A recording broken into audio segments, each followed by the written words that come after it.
Qu'est-ce qui est intéressant, c'est que son disciple était Mohamed Abdou. Et puis, ils se référaient ensemble à, le nom en arabe, c'est Ikhwan al-Safa wa Khulan al-Marwa. Ça, c'est un groupe très important. C'est, en anglais, The Brethren of Sincerity. J'imagine qu'en français, ça va être la fraternité de la sincérité. C'est un groupe ésotérique de je ne sais pas quel siècle, du 9e, 10e siècle, qui était, je pense qu'ils étaient à Basra. Anyway, c'était un groupe occulte, prétendu musulman, mais vraiment, ils suivaient toute la tradition occulte. Et puis, c'est eux qui ont influencé deux directions importantes. Une était le soufisme et l'autre était les Ismaélis. Et les Ismaélis, il y a un secte qui est sorti des Ismaélis qui était les assassins, les assassins. Et puis ça, il était dirigé par, fameusement, Hassan et Sabah. Alors, la légende a toujours été que les Templiers ont été en contact avec les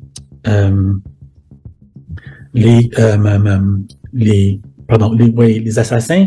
Et puis c'est de là que ils sont sortis avec les connaissances des frères, des fraternités des Ikhwan al-Safa.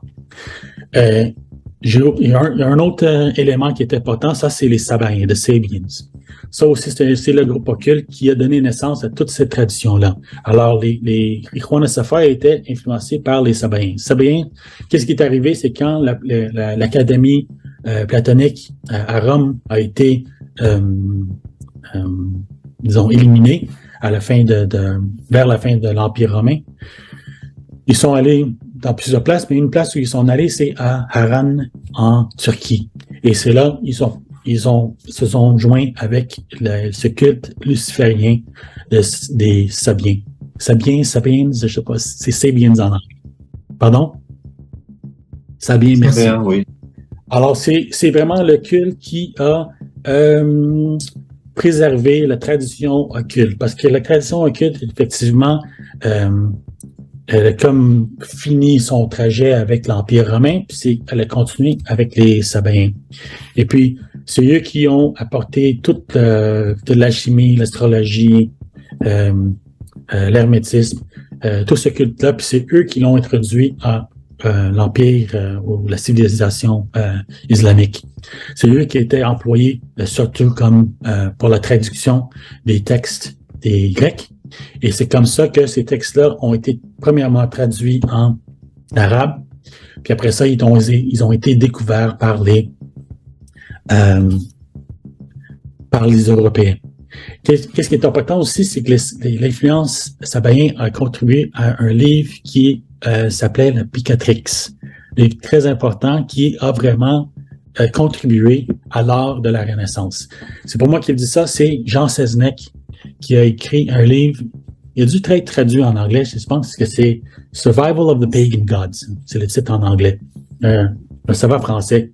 Puis lui, il montre comment l'astrologie de la Renaissance, menée par Ficino en particulier, se sont basés sur la Picatrix.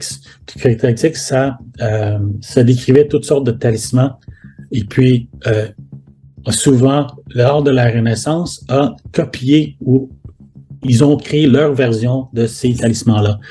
Et cela devient plusieurs œuvres d'art comme la naissance de Vénus par Botticelli. Okay. Toutes ces œuvres-là, c'est des œuvres d'astrologie, de magie astrologique.